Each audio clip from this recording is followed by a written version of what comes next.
I wasn't invited to the dinner. Let's start there. She told me it was executives only, which made sense.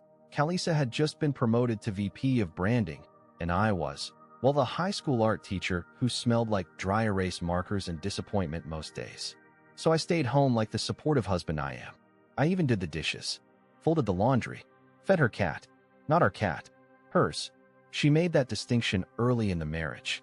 I should have paid more attention to things like that. It was nearly midnight when I realized she'd left her work iPad charging in the bedroom. Normally, I'd never touch it, but it kept dinging, over and over. Something in me, some fragile thread inside my chest, snapped. I checked it, just once. What I saw, it wasn't the messages that hurt the most. It was the live location. She had shared it earlier with her assistant, and it was still active. That's how I knew the dinner had ended hours ago. That's how I knew she wasn't at the Hilton Ballroom anymore. She was at a rooftop bar called Glass House. I shouldn't have gone. I know I shouldn't have gone. But you don't just sit at home brushing your dog's fur while your wife's GPS that stops moving at a bar that's not on the company invite.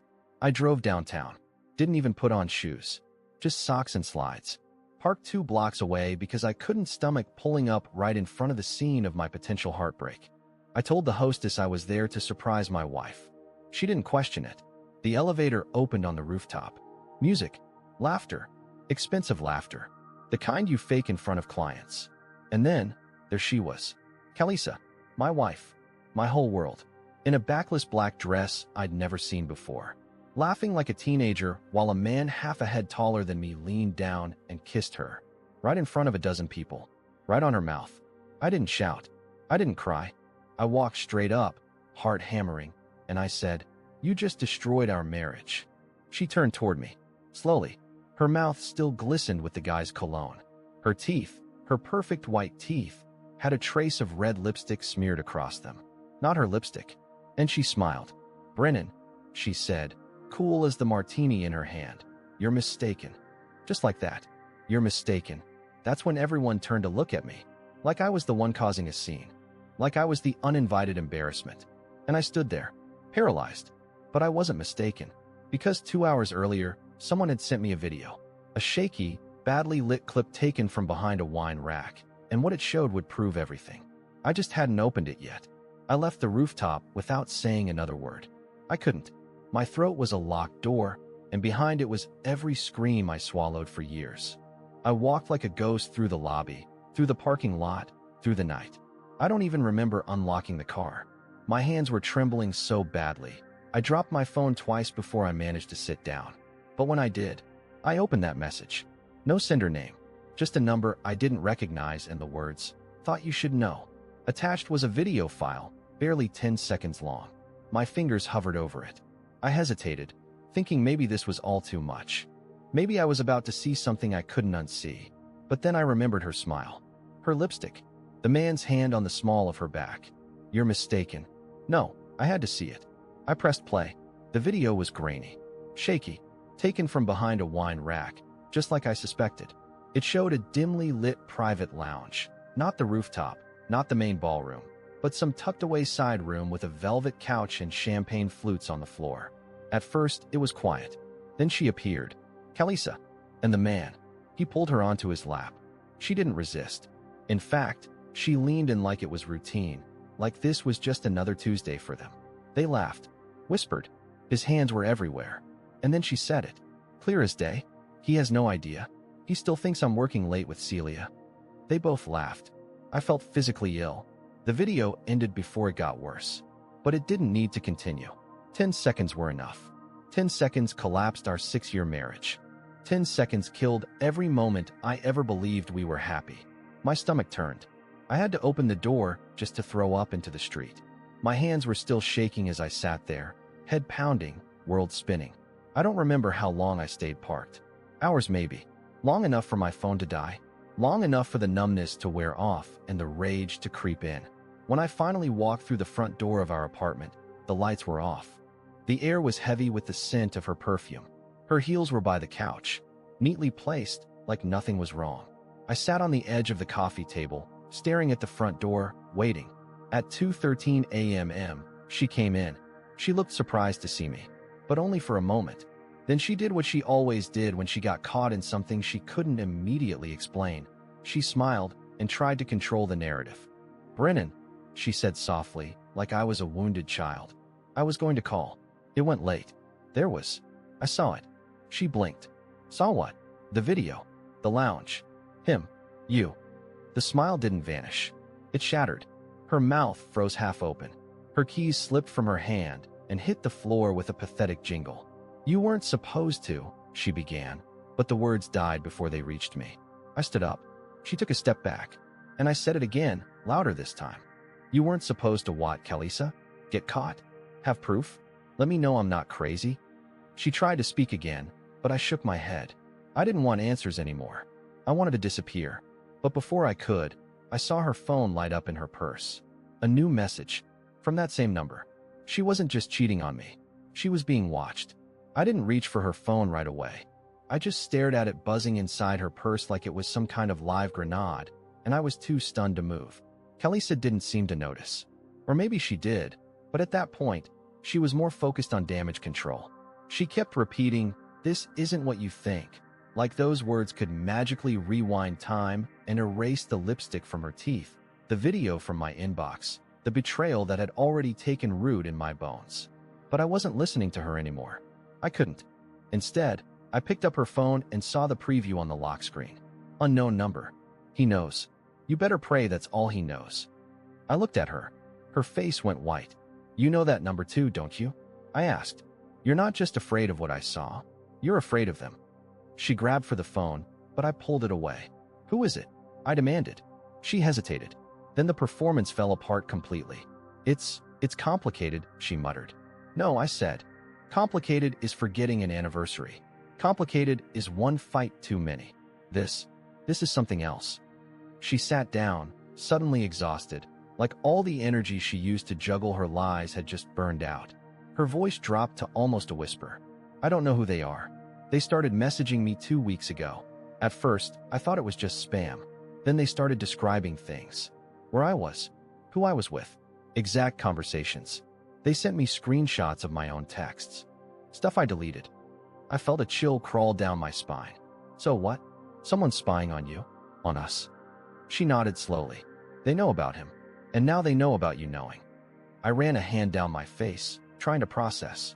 This was spiraling into something bigger than just infidelity. It was something calculated, targeted, observed. I thought if I kept quiet, if I played along, they'd stop, she said. But now they're threatening me. I didn't know what to do. "You could have told me," I snapped. "You could have come to me the moment this started." She looked up at me with eyes full of some twisted cocktail of guilt and fear. "Would you have believed me, Brennan?" And honestly, no, I wouldn't have. Not after what I saw. But the problem now wasn't just betrayal. It was that someone else was involved. Someone who didn't want just to expose her. Someone who wanted her terrified. And now, they'd pulled me into it too. The phone buzzed again. Same number. New message. "Now it's your turn, Brennan. Let's see how loyal you are under pressure." I didn't understand what that meant yet. But by the next morning, I would. Because they sent me something I wasn't supposed to have. A copy of my own private emails, including ones I had deleted from a personal, offline account years ago, and one attachment with a subject line I'll never forget. "Do you want to know the real reason she married you?" I didn't sleep that night. I just sat there at the kitchen table, staring at Kalisa's phone while mine lay dead on the counter, still drained from the rooftop disaster. She eventually went to the bedroom, muttering something about needing to lie down. I didn't follow. I didn't argue. I couldn't even look at her anymore. I was too focused on the message. That single email, waiting in my inbox like a bomb with the pin already pulled. Subject: "Do you want to know the real reason she married you?" There was no sender. No address. Just an empty name field and that sentence, sitting there like a whisper in a dark room. I stared at it for 10 minutes before I clicked it open. Part of me didn't want to know. Part of me already did. But the rest of me, the wrecked, bleeding, desperate part, needed to see it written down to believe this was really my life. Inside the email was just a paragraph. No greeting. No signature.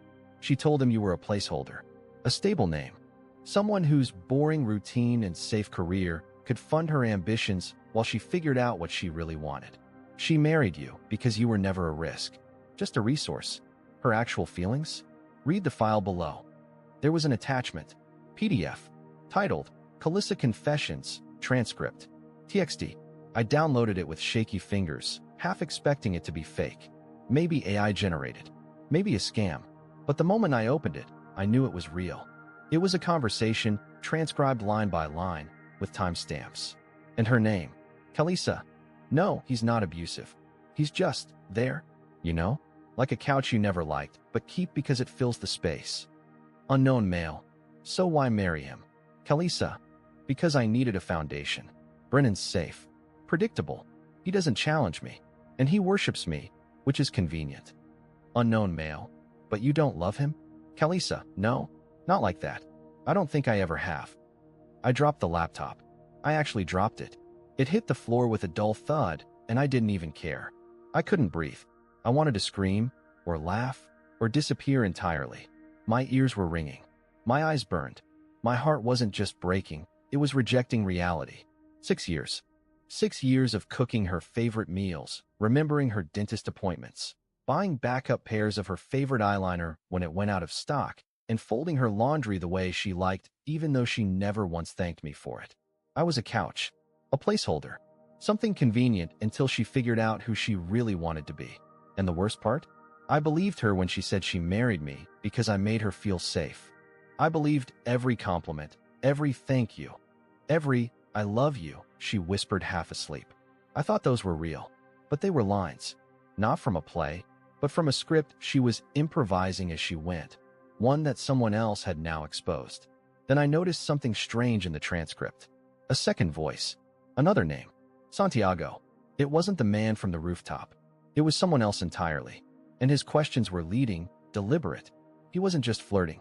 He was interviewing her, guiding her, recording her.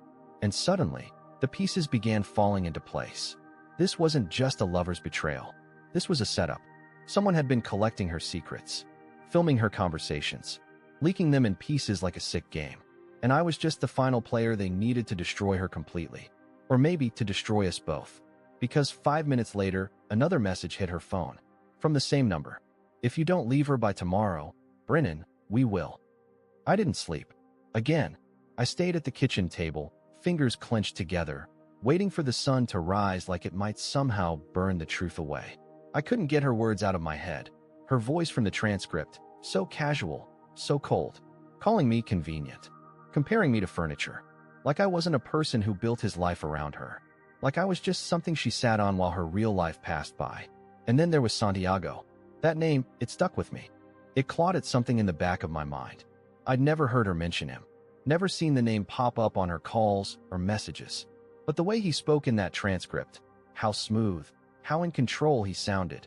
It wasn't a casual chat. It was an interrogation, dressed up like a flirtation. Whoever Santiago was, he wasn't just a fling. He was collecting something. Data, confessions, weapons. At 6:42 a.m., I finally broke. I got up, went to the bedroom, and stood in the doorway watching her sleep. She looked peaceful, not guilty, not terrified, just comfortably wrapped in the wreckage she created. For a second, I thought about shaking her awake, forcing her to explain every detail, every lie. But what was the point? She'd just lie again. Instead, I turned and did something I hadn't done in years. I logged into my old work laptop. It was buried in the back of our closet, half dead, dusty, barely holding on. But it had something no other device in the house did. An archive of old consulting files from before I went full-time teaching. Back when I worked on digital security cases for a few startups and tech firms on the side. And that's when it hit me. Santiago wasn't just a name. It was a tag. A digital alias I'd seen in a leaked metadata breach report I once worked on, buried under layers of encrypted voice files. Santiago was known for extracting confessions under the guise of emotional intimacy. A social engineer, a manipulator. He targeted high-profile individuals, especially those in corporate marketing and legal sectors, and used personal recordings as blackmail, leverage, or worse. It had to be him. Someone had activated Santiago again, and now he was in my house, figuratively speaking, poisoning my marriage from the inside. But here was the sick part. It wasn't just Kalissa he was after. It wasn't even about the affair anymore. It was about control. Because if he had her secrets, and he had mine, then what was he waiting for? That's when her phone buzzed again. Another message. This time, no cryptic threat, no passive-aggressive taunt, just a video file. I hesitated, but opened it. It showed me, from 2 nights ago, standing in front of our apartment complex, on the phone with my brother. The camera angle was high, across the street, like it came from a drone or a building's mounted cam. It even captured my voice clearly enough to make out what I said. I think she's hiding something. I don't trust her lately. The clip ended there, and then a new message followed. You're not just the victim, Brennan. You're the story, and you're going to help us finish it. My heart slammed into my ribs. The air in the kitchen felt thinner, like I was being squeezed from the inside out. This wasn't surveillance anymore. This was a script. And Santiago, he was directing it. I wasn't just caught in Kalissa's lies. I was being cast in someone else's narrative. And the next scene? I had no idea what it was.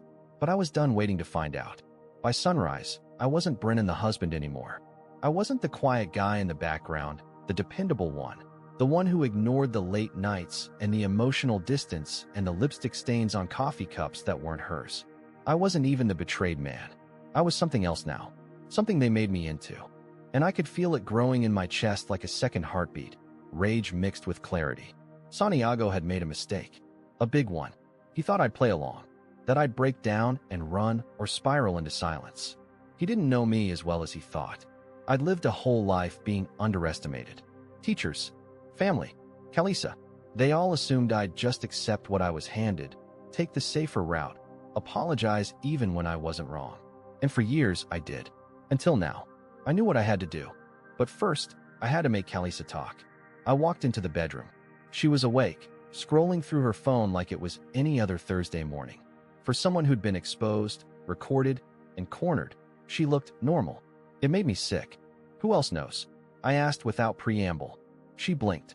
About what? Don't, I said, voice flat. Don't play innocent. I'm not in the mood. She sat up, the blanket falling off her shoulders. I don't know who's behind this, Brennan. I swear. I only talked to Santiago once. I thought he was a recruiter. He said he worked with private clients and offered media exposure. I didn't know he was recording. I didn't know. I cut her off. He sent me footage of me. From days ago. Private conversations. He has access to both our lives. That's when her expression cracked for the first time in days. Not just guilt. Real fear. She whispered. He told me if I ever exposed him, he'd ruin both of us. I narrowed my eyes. Why would he ruin me? I didn't do anything. She hesitated, and that hesitation told me everything. There's more, I said. She nodded slowly. Last year, I used your credentials. My stomach dropped. What credentials? She looked down. Your private work server. That old cybersecurity job you quit before teaching full-time?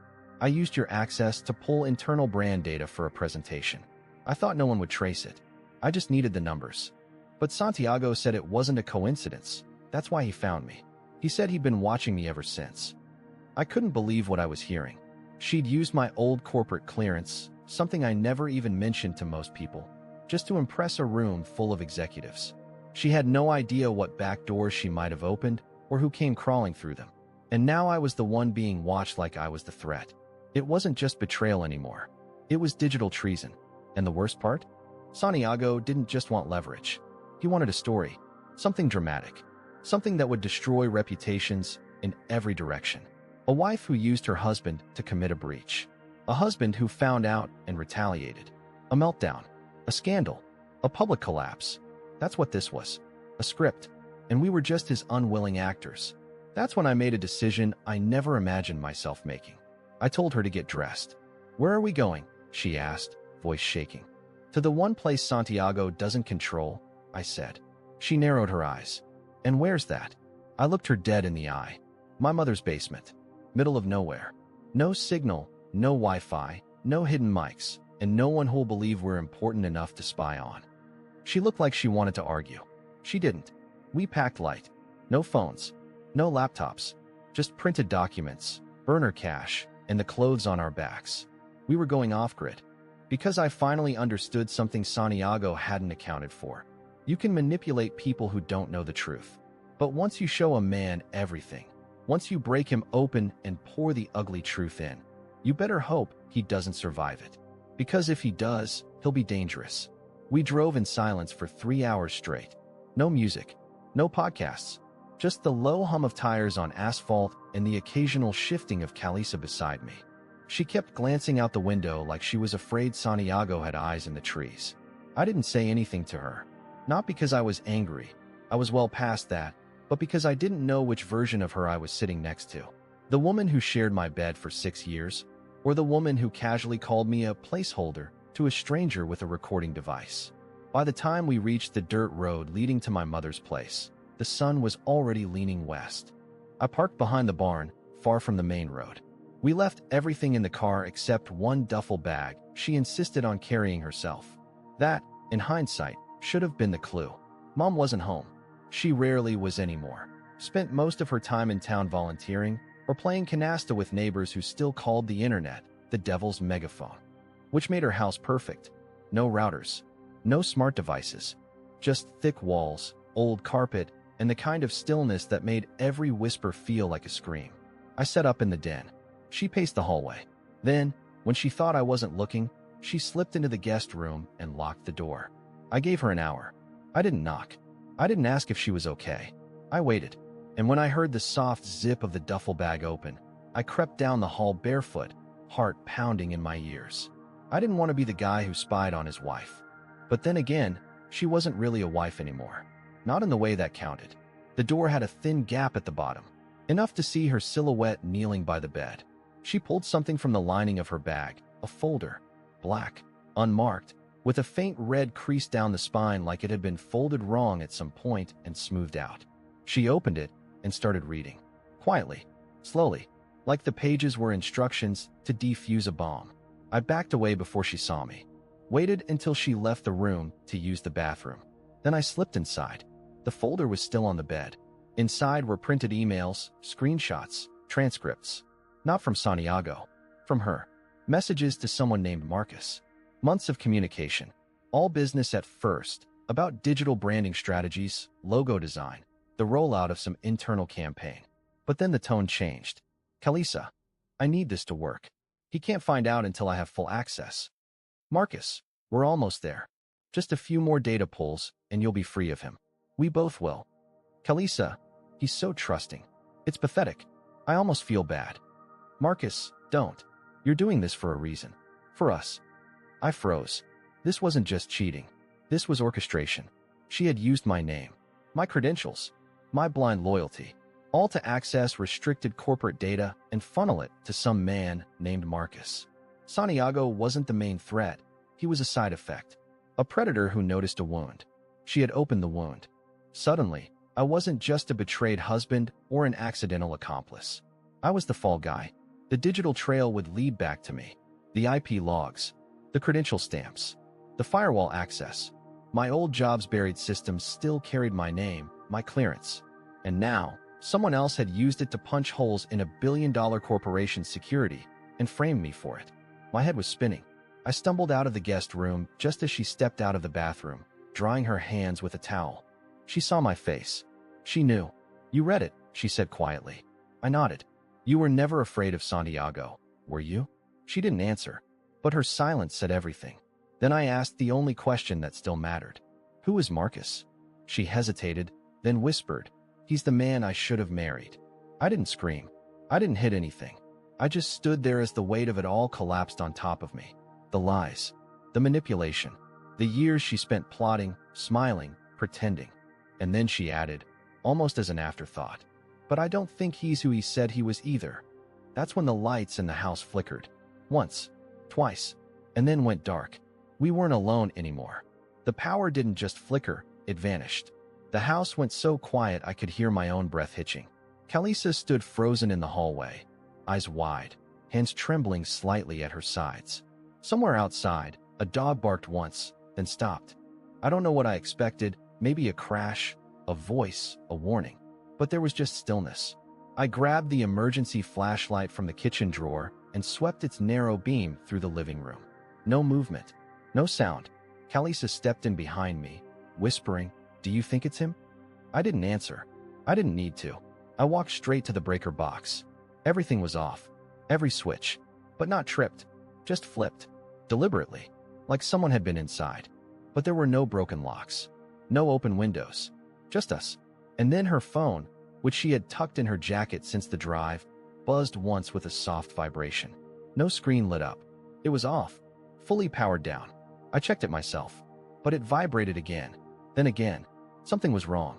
That's when I remembered the old landline in my mom's sewing room. A rotary, completely analog. I bolted for it like it was my last hope and dialed one number I knew I could still trust. My older brother, Eli. He lived 2 hours away, ex-military, paranoid about everything digital, and the only person who ever believed me when I said something didn't feel right. He picked up on the second ring. I didn't even say hello. I just said, "I need you here. Now." To his credit, Eli didn't ask why. He just said, "I'm leaving," and hung up. The next 3 hours were the longest of my life. I didn't speak to Kalisa. She didn't ask me to. She knew. The house stayed dark, heavy with the feeling that at any moment something, or someone, might show up. But no one came. And then headlights swept through the window. Eli.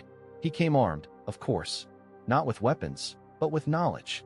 He brought a Faraday bag, a jammer, burner phones, and an external hard drive full of tracing software. We powered up only one laptop, completely offline, and loaded the contents of the folder Kalisa had been hiding. Eli took one look at the name Marcus and started laughing. Not the funny kind. The "holy crap, this is worse than I thought" kind. He turned the screen to us and pulled up an archive case file. Marcus Langley, a digital ghost, former federal contractor turned corporate saboteur. He specialized in staging internal breaches, then swooping in as a solution provider to the very companies he helped compromise. He didn't want Kalisa. He used her. She wasn't the mastermind. She was the bait. Santiago? Just another freelance weapon in his arsenal, someone he hired to put pressure on targets, then disappear. But something had gone sideways. Santiago kept the files and started playing his own game. And me? I was the only part Marcus hadn't counted on. The safe, predictable husband who wasn't supposed to fight back. So we did. With Eli's help, we compiled every message, every screenshot, every video. We handed it all to a contact of his who specialized in corporate forensic recovery. Within days, Santiago's identity was traced and reported. Kalisa gave a full confession to the legal team. Marcus's network got exposed in a quiet sweep of sealed indictments. No news stories, no drama, just quiet, precise justice. As part of the settlement, my name was cleared. Fully, publicly. Kalisa, in exchange for avoiding prosecution, agreed to testify against Marcus in a closed hearing. We signed the divorce papers in silence 2 weeks later. No yelling, no fights, just a mutual agreement that we were over, that we had never really begun, if I'm being honest. I moved out of the city, got a teaching job at a small art school upstate. Simple life, quiet students, no cameras, no corporate dinners, just peace. Sometimes, I still wake up thinking I'm in that rooftop bar, watching her kiss him while my heart falls out of my chest. But it fades. The dreams don't hurt like they used to. They don't own me anymore. Last week, I started seeing someone new. Her name is Marnie. She's not flashy, doesn't even have social media. But when she looks at me, it's not through me. It's at me.